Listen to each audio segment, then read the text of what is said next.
this afternoon.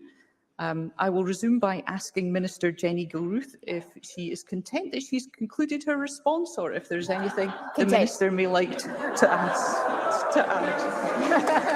Thank you. That being the case, we will conclude general questions and we'll move on to the next item of business, which is First Minister's questions. And at question number 1, I call Douglas Ross.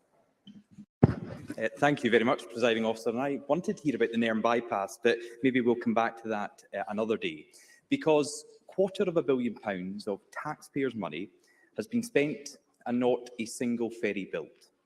The crucial document detailing why this awful decision was made has disappeared.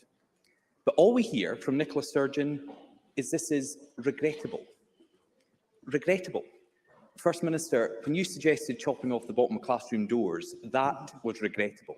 Wasting £250 million is much, much worse. First Minister, do you understand how angry it makes the public to hear you use weasel words like regrettable, rather than giving them the apology they deserve? First Minister. I know there's a lot of anger in Scotland, right across Scotland right now.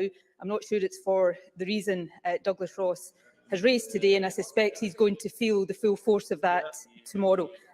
On the issue of ferries, I've made very clear that the delays, the cost overruns are deeply regrettable, and I do believe I believe that when things don't go right in government, it is important that leaders say so. If only other governments followed the same principle, perhaps things might be a bit different. But I will not, and I am afraid I'm not going to be moved from this, I will not apologise for decisions that allowed the last commercial shipbuilder on the Clyde to continue in business, that allows 400 workers to be employed there today, earning a wage, supporting their families. And I will not apologise for investment in new ferries, because the yard, the government is focused on ensuring that these ferries are completed as part of our overall investment in Scotland's ferry networks. I'll always take responsibility when things don't go right, but I'll continue to act in a way that is in the interest of this country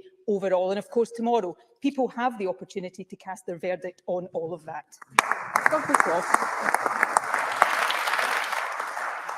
Nicola Sturgeon says she's taking responsibility. Those are weasel words to the island communities that are still without these vital ferries.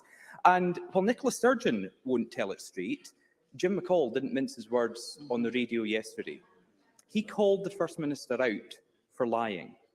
He said, and I quote, "There was no danger of the yard going under at that time."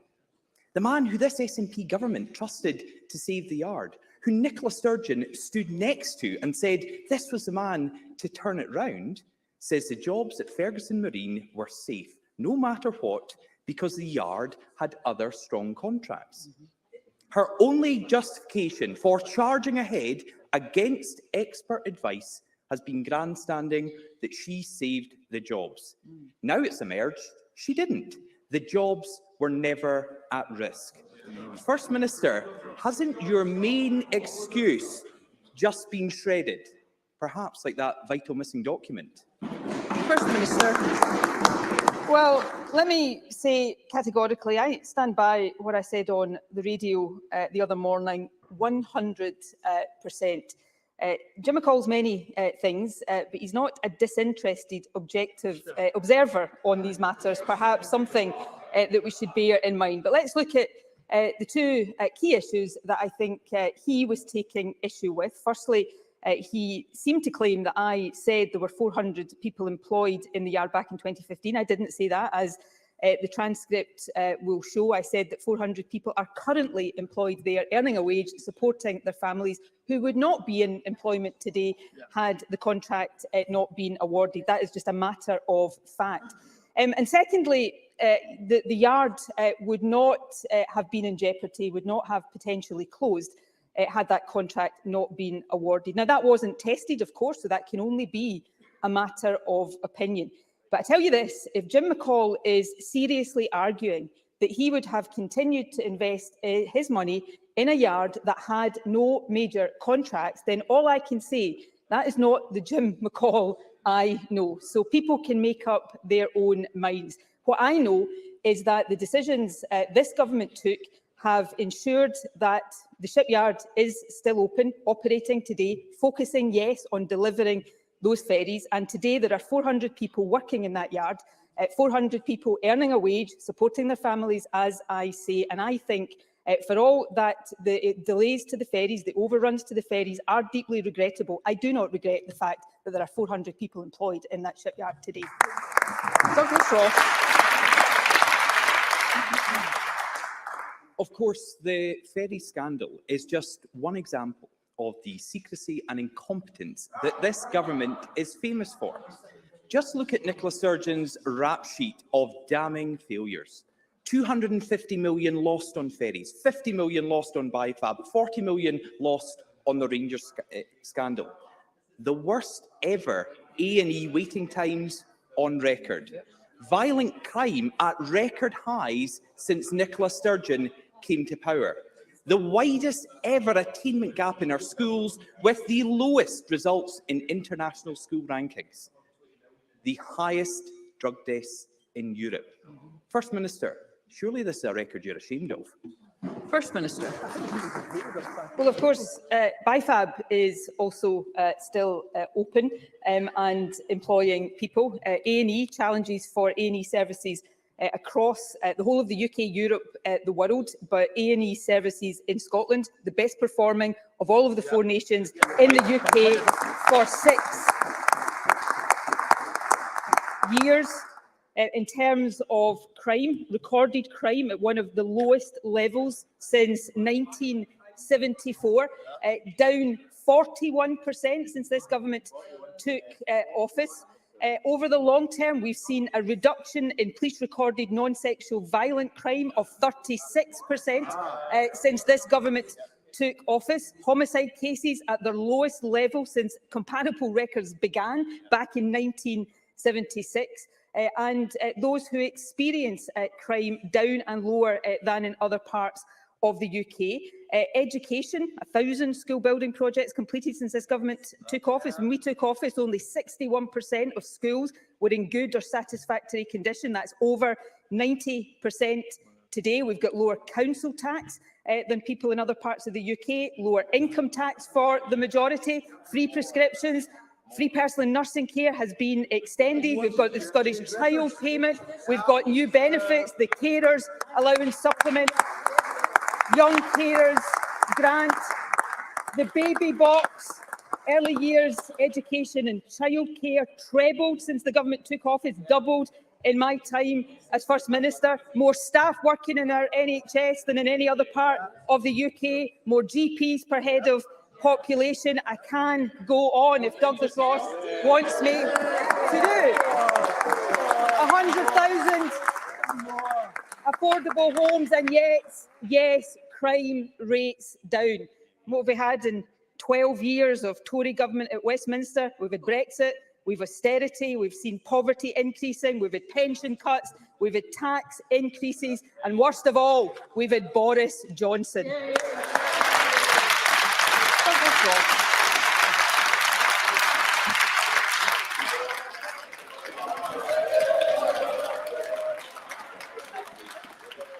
Shameful.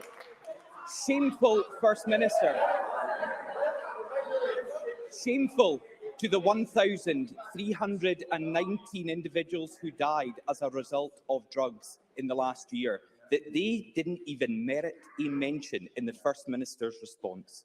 1,319 lives lost and families destroyed, and Nicola Sturgeon yet again ignores them to get cheap applause from her SNP backbenchers. Because we know, presiding officer, when Nicola Sturgeon takes her eye off the ball, Scotland suffers. And at a local level, their record is just as bad. They have cut hundreds of millions from council budgets. They've overturned hundreds of local planning decisions. They've brought in controversial sex surveys in schools. They've hit drivers with new taxes.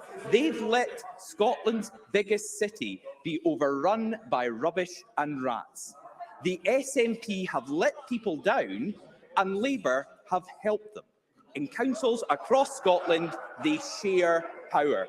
Tomorrow's election is a chance to get the focus back onto the things that really matter to people. Improving local services, rebuilding roads, investing in schools and cleaning up our streets. Scottish Conservative councillors will focus on local priorities and stand up to this SNP government when they waste a fortune on ferries, when they slash council budgets and when they cut vital services. First Minister, why should SNP candidates be rewarded for your failure? First Minister. Tory and Labour propping each other up in Aberdeen the last time I looked, or North Lanarkshire, for example. But let's get back to the issue. On drugs death, £250 million of investment pledged and secured by this government to turn that around. Council budgets, the other issue that Douglas Ross mentioned there.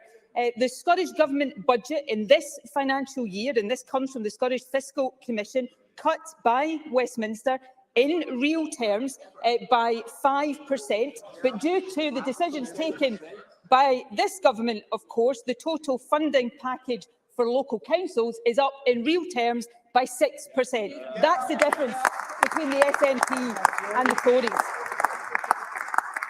And you really know that Douglas Ross is desperate and scraping the bottom of the barrel when he starts talking about sex surveys in schools. You know, the fact is, and I suspect this has been well noticed across Scotland in this election, Douglas Ross has spent far more time standing up for Boris Johnson than he has standing up for the interests of people in Scotland. You know, when it looked as if the Tories were actually going to get rid of Boris Johnson, Douglas Ross bravely at that point called for his resignation. But when that changed, Douglas Ross allowed himself to be hauled into line and has just become the cheerleader-in-chief for Boris Johnson. No consistency, no principle, no resolve, no backbone. That is Douglas Ross. He's not a leader, he's just a follower.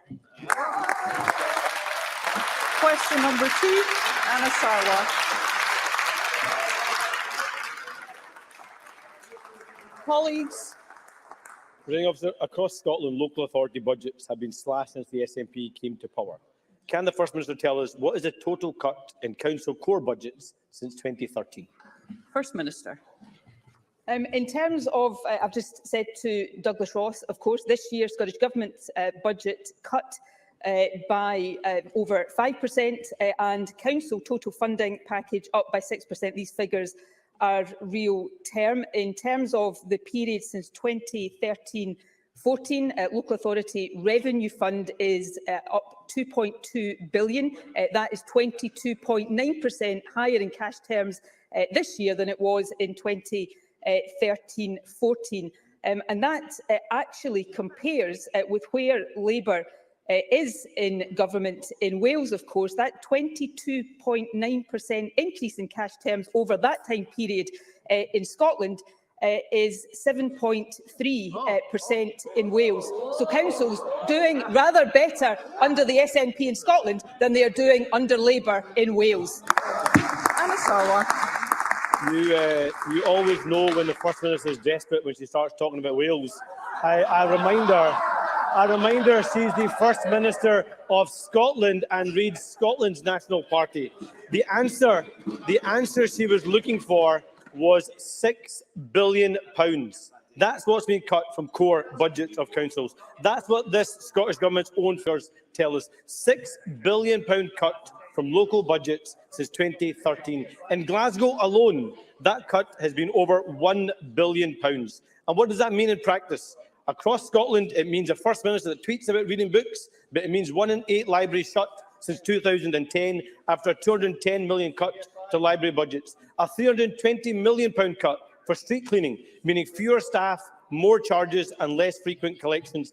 And it means £1.7 billion backlog in much-needed pothole repairs, leaving motorists to foot the bill for damage. The First Minister has taken a Tory cut, multiplied it and handed it down to local government. And even when her budget goes up, she still cuts local government budgets. So Nicola Sturgeon can spin all she likes. She can read out the stats in her little book all she likes. The reality is she's failing communities across the country. First Minister, I'm prepared to bet, presiding officer, the facts in my little book are not going to suit Anna Sarwar. I'm pretty confident about that because he doesn't like me talking about Wales. But you see, Anna Sarwar stands up here and tries to say that if Labour were in government here, things would be so much better. So I think it's perfectly reasonable, to look at where Labour is in government in the UK and put that to some scrutiny. So a moment ago, I gave him the cash figures comparing Scotland and Wales for that period that he has picked of 2013. Let me give him the local authority real terms revenue figures now as well. So since that period, 2.3% higher in Scotland in real terms. That's local government revenue funding. In Wales, 10.7% lower. So actually, where Labour is in government, local authorities do much worse. And his £6 billion figure, of course, is selective and highly misleading because it completely ignores £3.6 billion of cumulative revenue funding since 2013. So let me tell you what Anna Sarwar there is deliberately ignoring to get to his figure.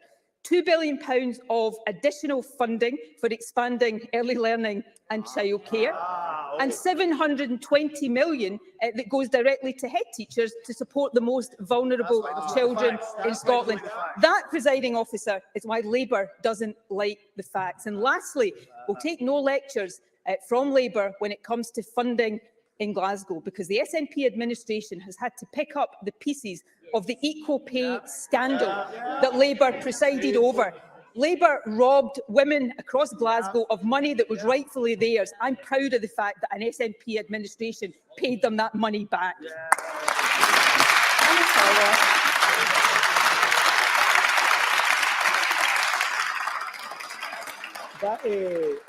That answer might have sounded good when you were practising on the gravy bus on the way in, but I think communities across the country can see how you've decimated local communities. Because while SNP councils across the country nod through SNP cuts and fail to put up a fight, Labour councillors here in Scotland are doing everything they can to stand up for their communities and protect them from the cost of living crisis.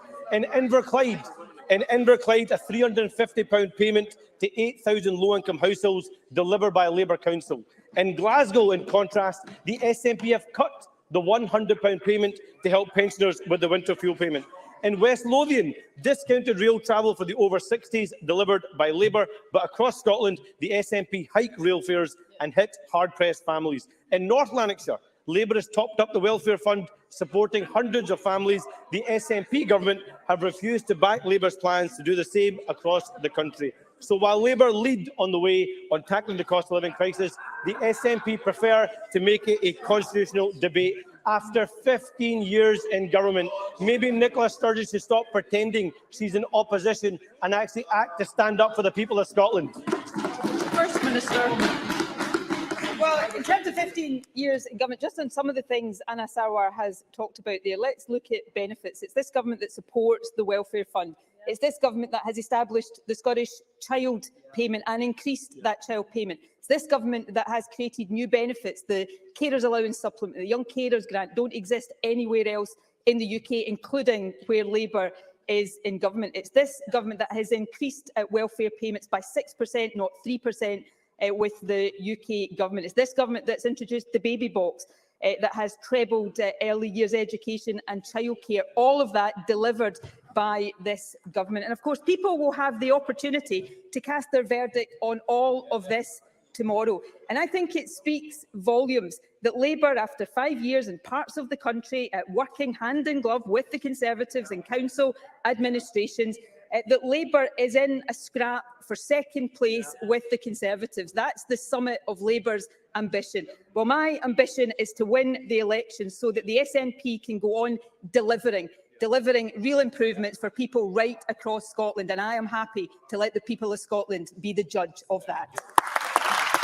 Thank you. We'll now move to supplementaries, and I call Jim Fairley. Thank you, Presiding Officer. First Minister, a recent report by the London School of Economics Centre for Economic Performance has indicated that Brexit-related trade barriers have driven a 6% increase in UK food prices. adding to the squeeze in consumer spending power. Despite Scotland not voting for Brexit, it's clear that this damaging Tory policy is continuing to exacerbate the cost of living crisis for people right across Scotland and the UK. So does the First Minister agree that the UK Government has shown itself totally incapable of providing adequate support to the people facing the brunt of this cost of living crisis? And does she also agree that it's only with the full powers of independence that we can protect Scotland's incomes, tackle poverty and build a fairer society for Scotland? First Minister. Yeah, I think Jim Fairley is absolutely right. In so many ways, this cost of living crisis has been created by the Conservative. Brexit has exacerbated that crisis and is exacerbating that crisis each and every single day. And the Scottish Government, alongside many others, repeatedly warned that Brexit would be damaging to businesses, damaging to trade, and would put food prices up. And we are seeing all of that right now. Of course, had Scotland been independent, we couldn't have been dragged out of the EU against our will. And when Scotland is independent, we can become part of the European family of nations again. And I think more and more people across Scotland want to see that happen. Jamie Green. Thank you, Presiding Officer. Nearly 1 million hours of unpaid community sentencing has either been written off completely or not served at all. To put it into context, that's 100 years of sentences.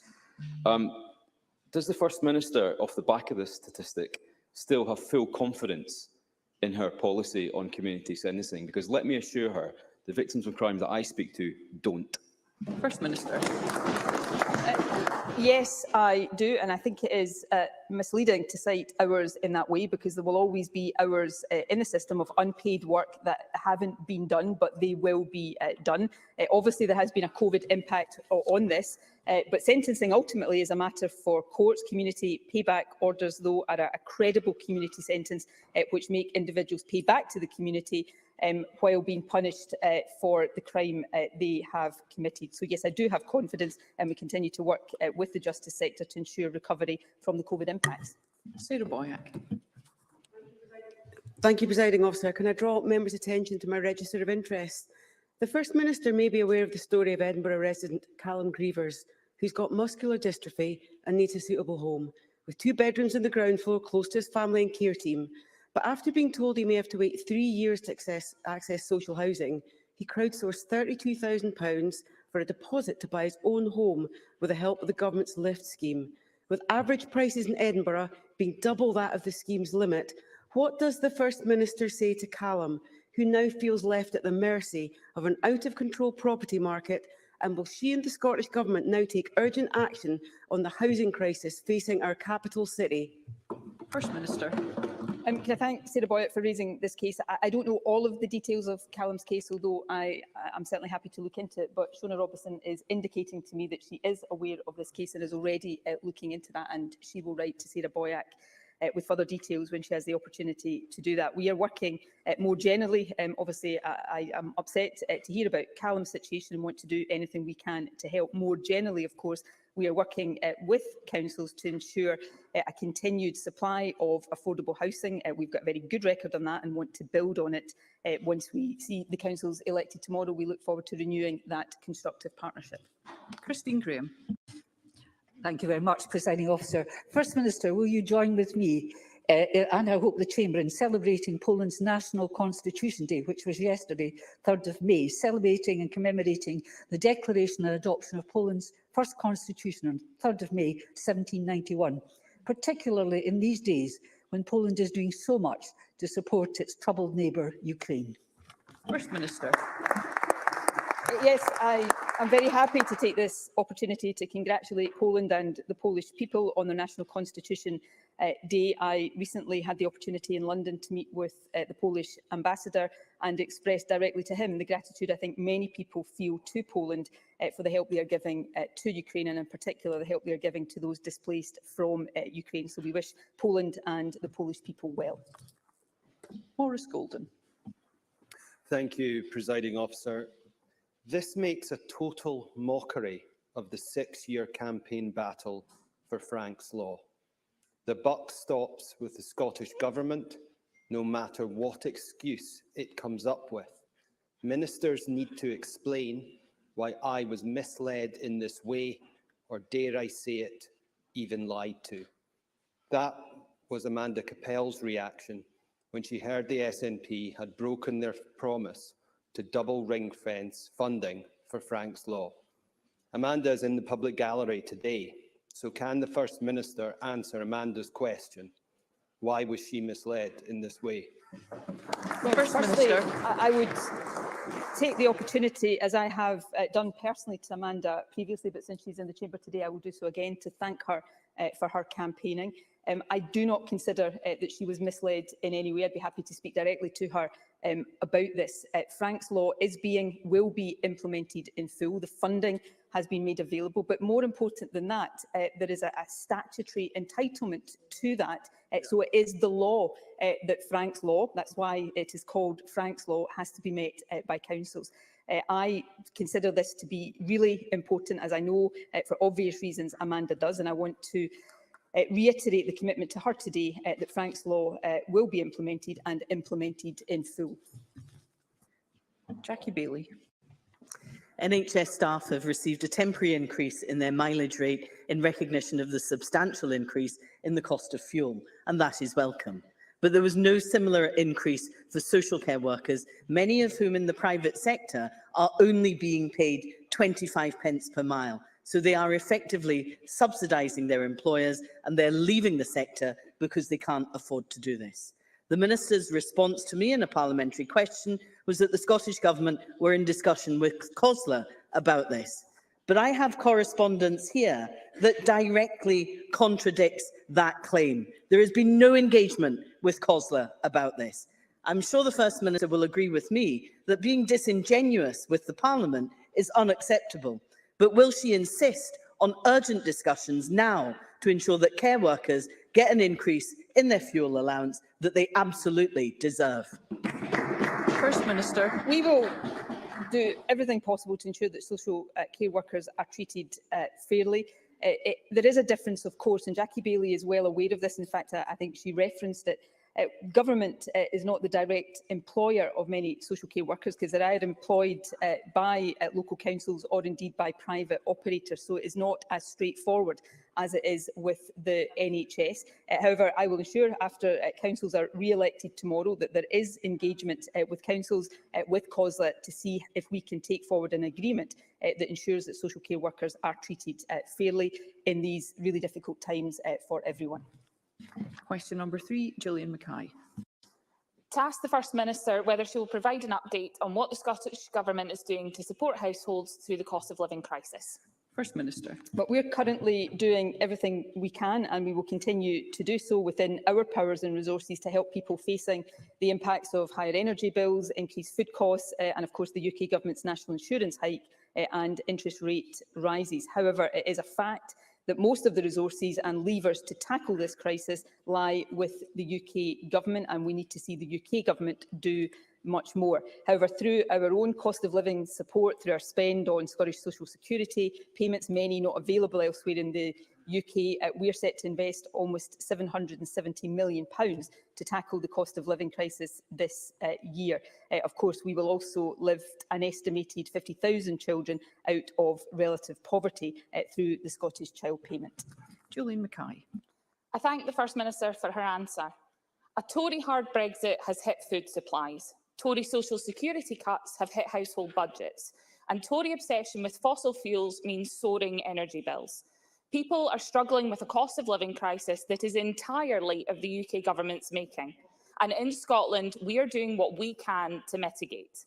I'm proud that the constructive and collaborative work by the Scottish Greens has led to free bus travel for young people, more than doubling the Scottish Child Payment, the biggest investment in energy efficiency in the UK, and mitigation of the cruel benefit cap. Does the First Minister agree that constructive politics should be practised at all levels of government, and that tomorrow voters should think global and act local by electing councillors who will work together to deliver more of this progressive agenda? First Minister. Yes, I do agree with that. I also think Gillian Mackay is absolutely right to point out that in so many ways this cost of living crisis is a Tory-made, Tory-created crisis. But the actions that have been highlighted are very good examples of partnership, constructive partnership, working between the SNP and the Scottish Green Group in this Parliament to tackle inequality and poverty. We've worked together to ensure that we are supporting households through the Scottish Child Payment, mitigating the UK Government benefit cap, which of course disproportionately impacts on families, and of course introducing under 22 bus travel, all actions supporting households, and we're doing all of that within our fixed budget. This is in stark contrast to the UK Government's failure to act, which is exacerbating this crisis. Removing the £20 universal credit top-up, failing to match our action in uprating benefits, and the hike to national insurance are all placing much more pressure on households. The time is now to provide immediate financial help to tackle the cost of living crisis, and people across Scotland, of course, tomorrow have the opportunity to say that very loudly and very clearly. Siobhan Brown. Thank you, Presiding Officer. Last week, the Chancellor said it was silly for the Tory government to help households struggling with their bills. Yesterday, Boris Johnson admitted he's not done enough to alleviate the pain of the current cost of living crisis. And today, the UK Environment Minister said to cope with the cost of living, people should choose value brands, and the government intervening would be throwing money at a crisis. Does the First Minister think that the Tories don't understand, or they simply don't care about the pressure people are facing just now? First Minister. Well, is it that they don't understand or that they don't care? I think, to be honest, it's probably both of those things. I don't think they understand at all. I think they are deeply out of touch. But we know from callous Tory policies down the years that they don't care that much about those struggling either. Their actions and words in recent weeks show that they don't understand, and I think their failure to act shows that they don't care nearly enough. I think we've heard various government ministers admit this, and I am shocked, like I think many people are shocked, that they think it's okay to describe supporting families facing hardship as throwing money at people, or even worse, silly. There is a desperate, pressing need to act now to support households who are feeling the cost of living pressures acutely every single day. So the UK Government could act. They could cut VAT on fuel bills. They could tax all companies on excess profits, not just energy companies. They could increase benefits, as we have done where we've been able to, and they could reinstate the £20 universal credit cuts. So these are all things they could and should do. What is not and shouldn't be an option is for them to continue to sit with their head in the sand and take no action to support households so much in need at this time. Question number 4, Colin Beattie. To ask the First Minister how the Scottish Government plans to mark Deaf Awareness Week 2022. First Minister. Deaf Awareness Week 2022 is an important time to reflect on the barriers that deaf people face every day, and it's an opportunity to highlight the very valuable work many people across Scotland do to raise awareness of the experiences of deaf people. We want to make Scotland a really good place for BSL users. I was proud that this Parliament was the first to legislate specifically for British Sign Language back in 2015, and since then we have published the BSL National Plan, the first of its kind in the UK. In addition, we've provided over £1 million of funding from the Equality and Human Rights Fund to the British Deaf Association Scotland, Deaf Blind Scotland and the Scottish Ethnic Minority Deaf Club, and a further £5 million to organisations working to promote disability equality. Colin Beattie. It's estimated that 1 in 5 of the population in Scotland are living with some form of hearing loss. Deafness does not discriminate and can impact anyone at any time in their life. Will the First Minister agree that the key aims of Deaf Awareness Week will help increase visibility and promote inclusion for all in the deaf community? First Minister. Yes, I agree very much. The key aims of Deaf Awareness Week are to recognise and highlight the barriers that deaf people face in their daily lives, but also to promote discussions about how we improve the lives of deaf people. And I agree wholeheartedly that Awareness Week will help increase visibility and promote inclusion for everyone in the deaf community. Of course, the BSL Act has been in place since 2015. We continue to take forward a range of actions to promote equality and inclusion for deaf and hearing impaired people and for BSL signers, including investing in support services, hearing dogs projects and a Scottish sensory hub. So we will continue to do everything we can in support, but I want to take the opportunity to congratulate everybody involved in Deaf Awareness Week on that, because it will do, I am sure, a lot of good. Pam Gossel. Thank you, Presiding Officer. School leavers with additional special needs, including some deaf pupils, have always been below the average percentage of school leavers in a positive destination. First Minister, with an increasing number of pupils with ASN and decreasing special teachers in publicly funded schools, do you agree that your government should be doing more to solve these issues and help pupils with ASN to succeed? First Minister. Yes, I think all governments, including my government, should do as much as we can, and indeed should do more all the time to help ASN pupils. That is partly about specific ASN teachers, but it's about ensuring that all teachers, everybody who works in schools, are able to support young people who have additional needs. So we will continue to take a range of actions to do that, so that we do have a situation in Scotland, which I hope we can all agree is one we want, where everybody has the chance to succeed and to fulfil their potential in life, regardless of their circumstances. Faisal Chowdhury. Thank you, Presiding Officer. Would the First Minister agree with a number of my constituents that waiting lists for NHS audiology appointments remain unacceptably long, and that one thing the Scottish Government could do in the spirit of Deaf Awareness Week is to commit to addressing them? First Minister. We have a review of audiology underway, which I think is really important. I think I would concede, as is the case in many countries, that waiting times for access to NHS services in all areas are too long right now, partly down to the COVID impact, and it's important that we work to invest in services, but also to redesign services where that is appropriate, and that is important for audiology as it is for a range of other conditions. Question number 5, Brian Whittle. Thank you, Presiding Officer. To ask the First Minister what action the Scottish Government is taking to support the return of disability sport in the aftermath of the COVID-19 pandemic. First Minister. Through Sport Scotland, we are providing almost £600,000 this year to help deliver the new plan of Scottish Disability Sport, which is the sports body for people of all ages and abilities with physical, sensory or learning disabilities.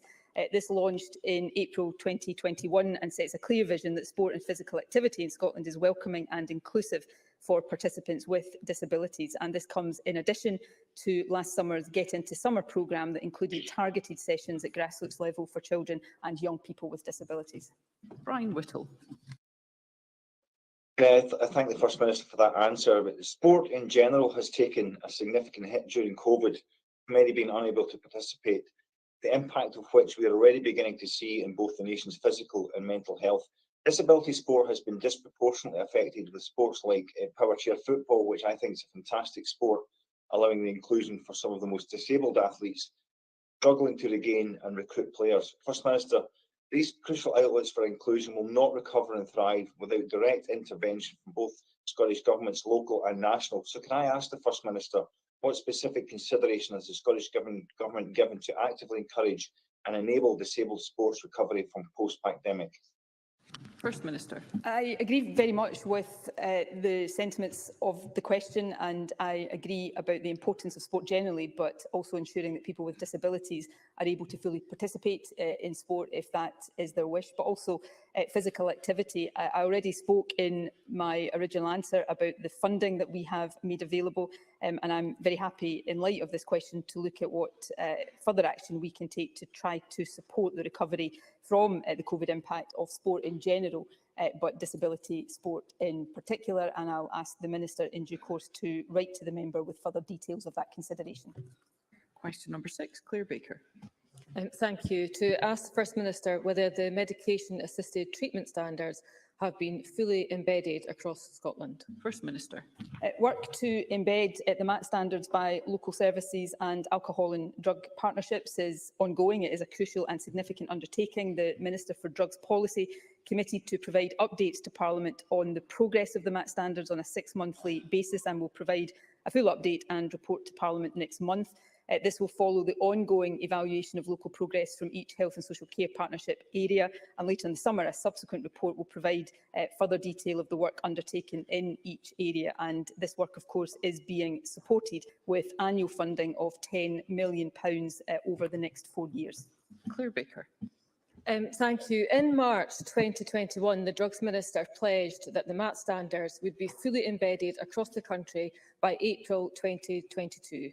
In reality, it is increasingly clear that the target is not going to be met given the wholly inadequate funding of drug treatment services, health and social care services and the workforce over the past 15 years. This failure is leading to lives continuing to be needlessly lost. This is supposed to be a national mission, but instead of delivering the standards they promised, more families are going to suffer while they continue to wait for action. What does the First Minister have to say to them?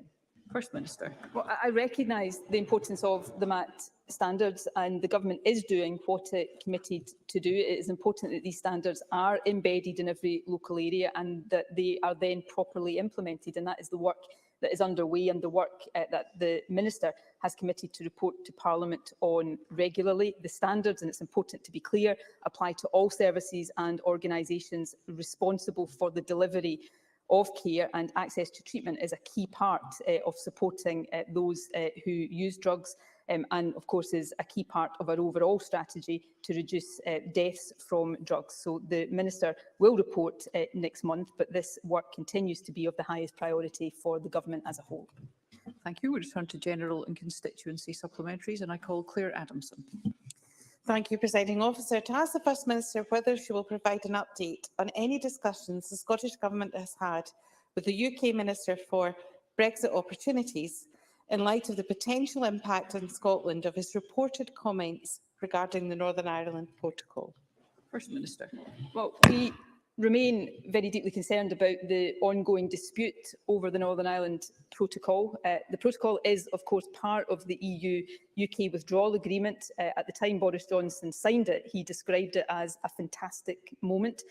The Europe Minister Neil Gray has written to the UK Government making clear that invoking Article 16 of the protocol, or indeed unilaterally introducing legislation to breach international law, would be deeply irresponsible and would probably trigger severe trade and economic impacts for the whole UK, but Scotland included in that. In light of the very serious implications of such action, we would certainly expect the Scottish Government to be involved in discussions in advance. However, despite our repeated requests, the UK Government has shown to date no willingness to engage on these issues. Edward Mountain. Thank you, Presiding Officer. First Minister, we now know the Scottish Government have decided to make HIE fund the additional repairs to the Cairngorm Funicular Railway. This will have to come from HIE's annual budget. We know the repair bill will be well in excess of 20 million. When the Scottish Government made this decision, they knew that as a consequence, some Highland businesses would lose their financial support from HIE. Will the Government review the decision, which I believe will cripple HIE and Highland businesses? First Minister.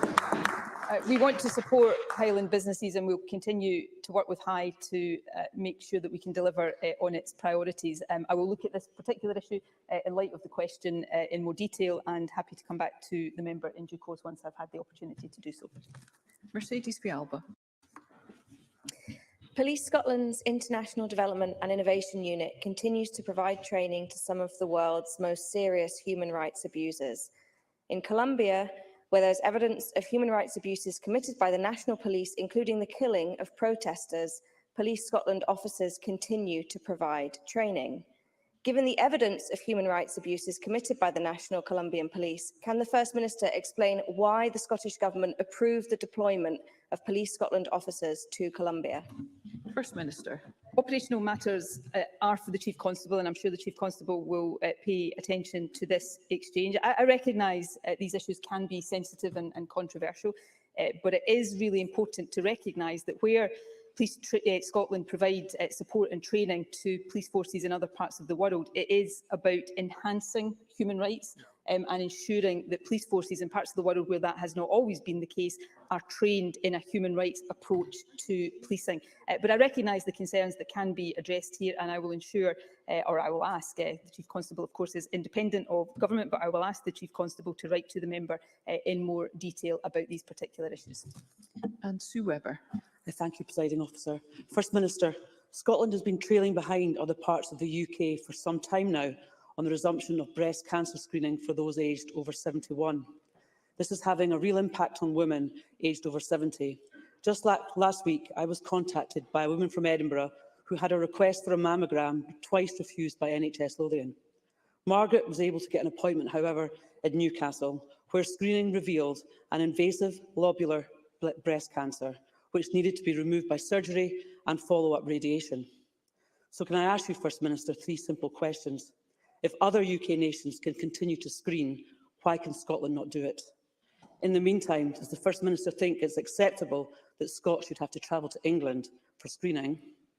And does the First Minister agree with my constituent Margaret that her cancer might have been detected earlier, much earlier, and with a much more favourable outcome if her request for screening had not been refused in Scotland?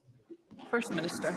These are really important issues, and I think it's important for me to be clear on aspects of them. And in doing so, I'll try to address all 3 of the questions. In respect to the individual case, of course, I understand the concern and the anxiety of the individual concerned. Breast screening is recommended for patients between 50 and 70. The recommendation, the clinical recommendation, is that that should be routine breast screening every 3 years. And our advice has been, as we have sought to recover these services from the impact of the pandemic and the brief cessation of all screening services at an earlier stage of the pandemic, we focus firstly on those for whom breast screening is specifically recommended, to make sure we can catch up on any appointments that have been missed there. The first question, in terms of other UK governments will take their decisions, I have heard a concern that reintroducing the optional screening for women over 70 has perhaps had an impact in other parts of the UK on ensuring catch-up in those for whom it is recommended. I don't know if that is the case, but I have heard that concern communicated. We have sought to prioritise those for whom it is recommended. However, we are currently working towards the reintroduction of self-referrals for those over the age of 71 later this year. We intend that will be resumed in the autumn of this year, and we consider that will enable that to happen while ensuring that any impact on the eligible screening population is minimised, and that, of course, is really important as well. Thank you. That concludes First Minister's questions. There will be a brief pause before we move to portfolio questions.